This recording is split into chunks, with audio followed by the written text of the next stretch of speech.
All right, welcome in, everybody. It is Show Pony tonight, a brand new podcast here.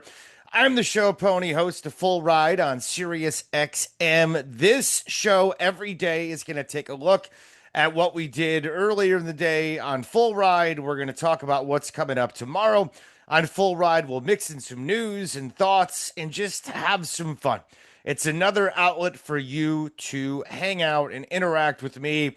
A couple of things before I do anything. Please subscribe, showponymedia.com. We got the free option. I'll do free articles like once a week, free podcast, stuff like that.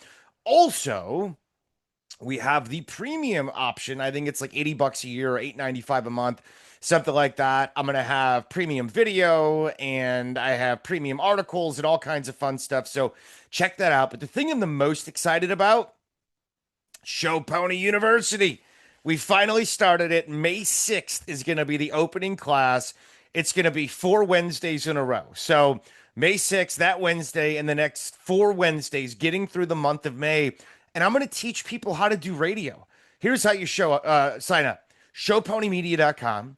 Right at the top, you'll see Show Pony University. It's got all the information. You just sign up on Stripe. And once you do, I'll send you the email and the Zoom link and all that stuff that you need to be a part of the class. So I'm going to be teaching you. There's a lot of people that teach you how to, like, as far as like getting on the air podcasting and radio and stuff like that. That's not what I'm doing. I want to teach you how to actually do this, how to be interesting, how to be thoughtful with what you're talking about. How do you put together a show tree? How to flush out a topic and make it interesting, how to utilize sound, all kinds of things that we do each and every day on Full Ride that a lot of schools don't teach. So if you're a student, this can help fill in the gaps. If you're a professional that wants to start a podcast, I can help you there. So please join it. It's going to be a small cohort, about 10 people to start.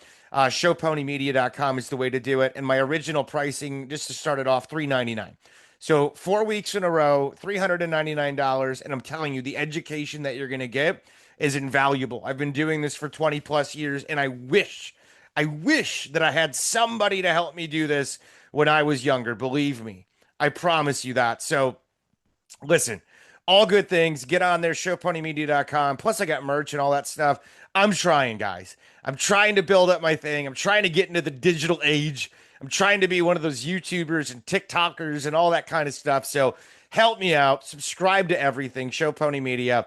And hey, my YouTube, and I'm on Apple and Spotify and all that stuff now with this podcast. So make sure you subscribe to all of those things and help me out. All right. So Full Ride today, we had Wes Durham on the show. We also had Ann Long from USF, who's a pitcher for the USF Bulls. Durham was a lot of fun. We have Durham on every single week, and that's always a good thing on Tuesdays. We talk ACC. What's interesting with him, though, we got into the whole spring football calendar, sure, but we also talked about Louisville. They got that top transfer from Kansas, and they're spending big in the portal. And isn't it incredible? I mean, the irony of it all.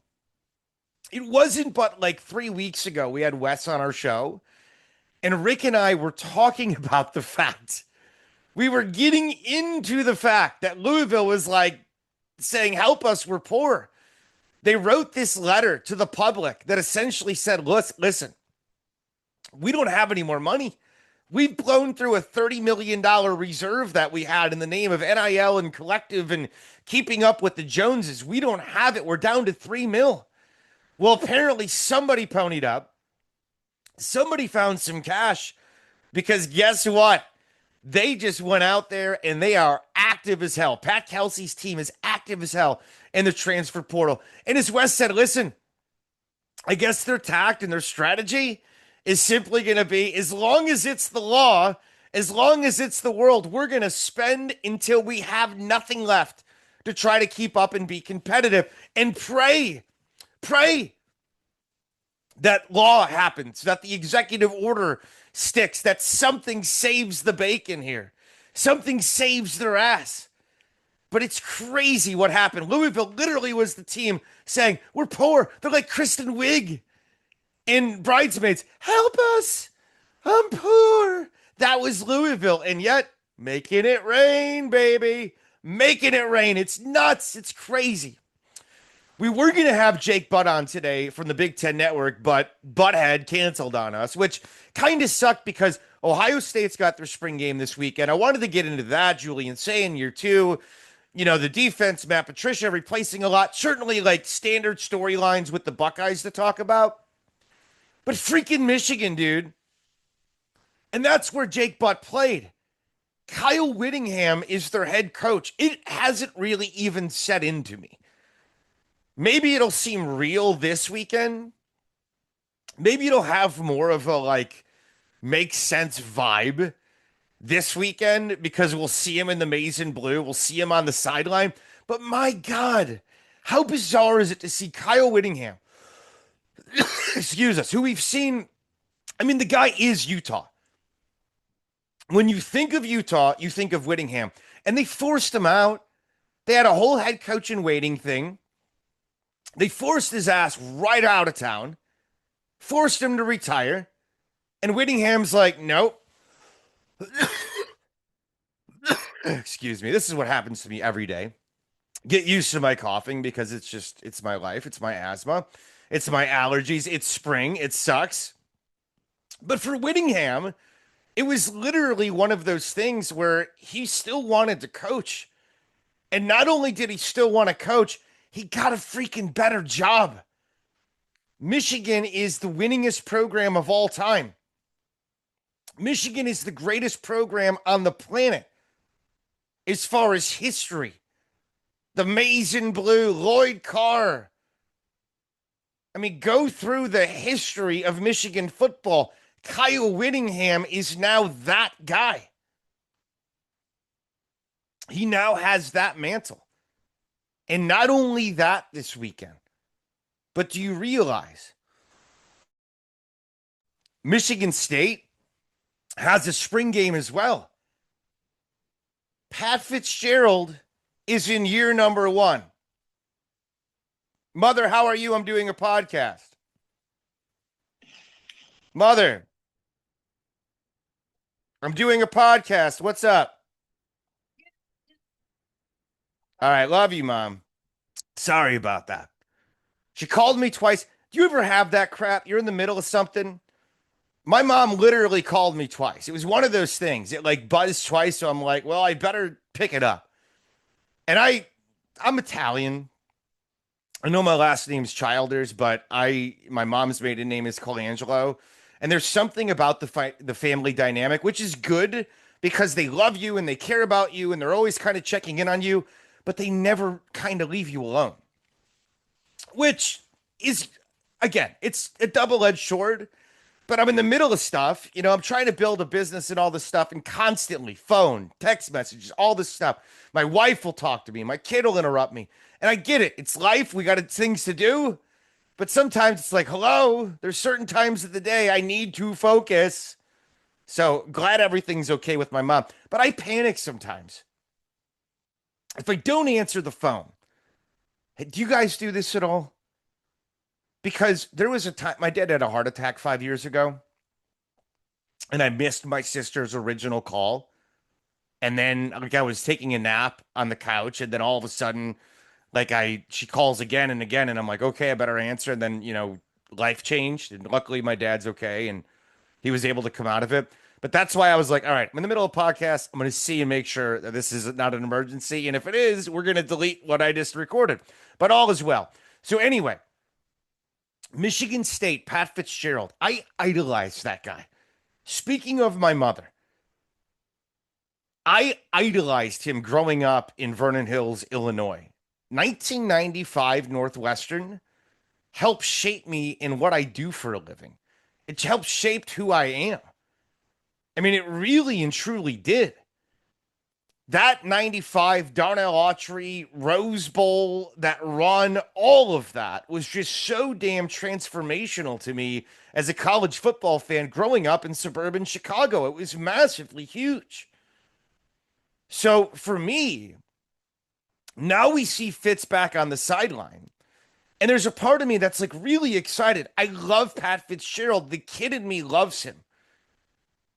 And I know there was all these accusations of abuse at Northwestern and nothing seemingly has come of that, and there's been a settlement and all that. And you know, I get it's a complicated legacy, but I'm really fascinated to see what Fitz is going to do now that he's back in college because he's got to relearn everything on the fly.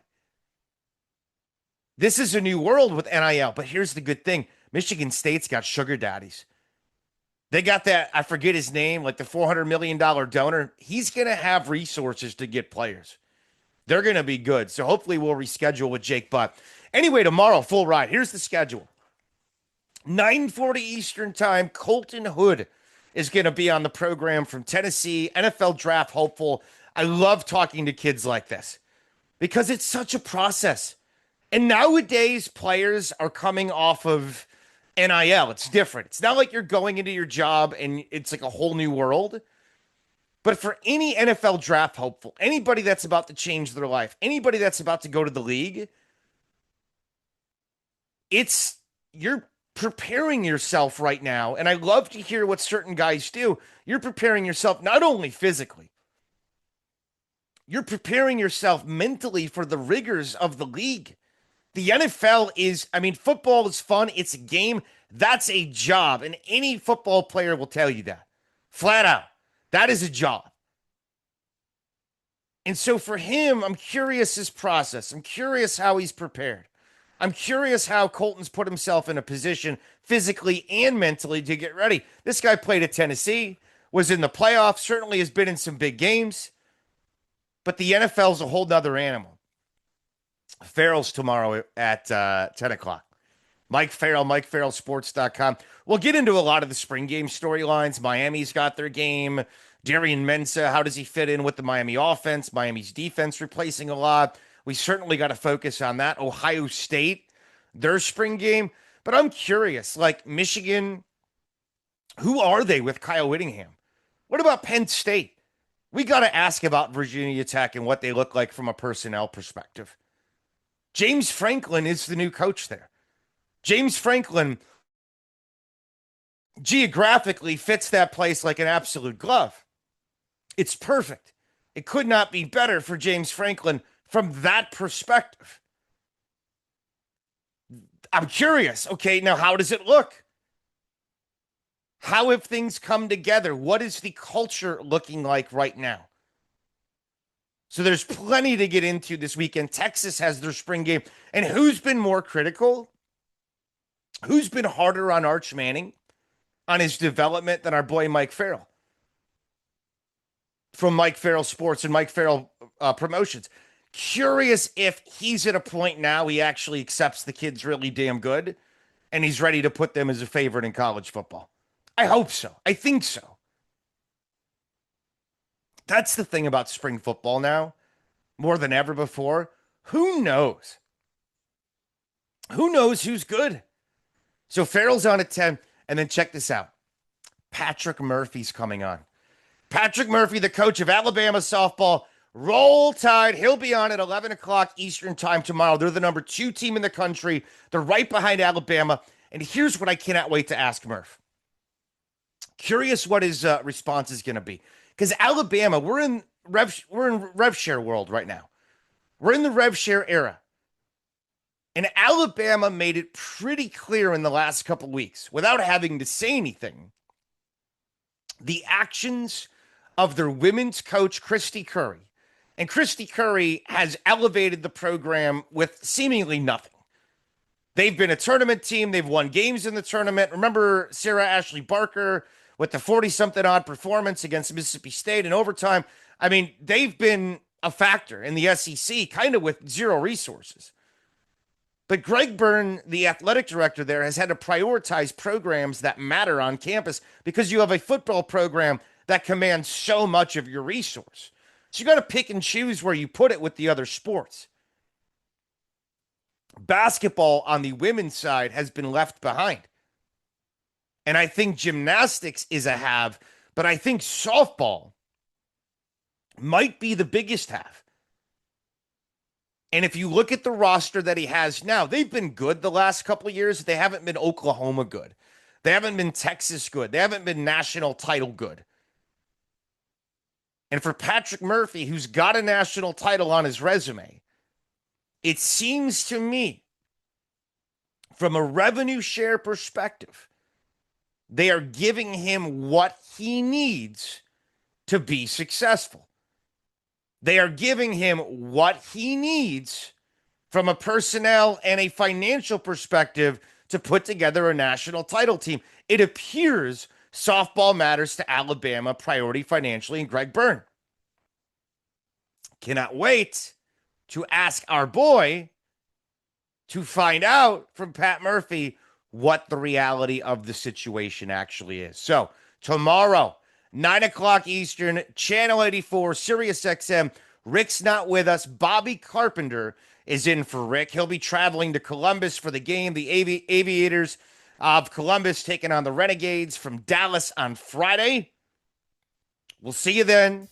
It's Show Pony tonight. It's the Pony. Peace, everybody.